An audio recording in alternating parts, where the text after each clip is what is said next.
Bogda me montre son ex, la députée Nouren, pour me convaincre de coucher avec lui, et quand je me suis opposée, il m'a giflé et pointé son arme sur moi. Je m'appelle Marie, je viens aussi témoigner car j'estime que je suis une rescapée. Le monsieur m'avait abordé à Bastos, carrefour Bastos, quand je rentrais du travail. Il a envoyé un petit garçon m'appeler en disant qu'il y a un monsieur qui veut me parler parce qu'il ne reconnaissait pas son chemin. Comme je suis ce que je suis allée vers son véhicule pour savoir exactement ce qu'il voulait. Il m'a dit qu'il n'est pas perdu mais qu'il m'avait déjà remarqué au carrefour pour attendre mon taxi normal. Vu que je trouvais pas loin du carrefour, il m'a proposé de me ramener, avec la fatigue. J'ai accepté. Il me prend dans son véhicule et me dit « Avant de te déposer, on va passer dans mon appartement, je vais prendre quelque chose ». J'ai accepté vu qu'il était très aimable. On arrive, il me demande de descendre et lorsque je le fais, à la réception on récupère ma carte d'identité et c'est là que j'ai commencé à réaliser que j'étais dans une impasse. On monte dans l'ascenseur et là tout bascule, il commence à me parler violemment. Je lui fais comprendre que je veux rentrer chez moi, il se fait tard,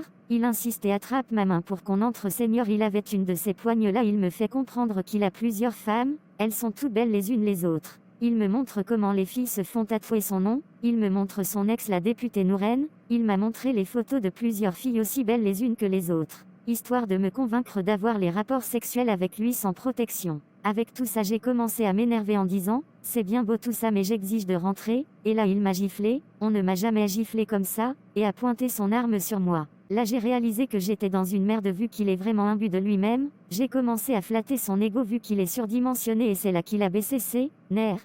Je lui dis qu'il me laisse rentrer, me débarbouiller et que le lendemain j'allais le recontacter pour qu'on puisse faire ce qu'il veut et tout. Et c'est seulement là qu'il m'a laissé rentrer mais sinon j'ai vu en quelques secondes ma vie défiler devant moi.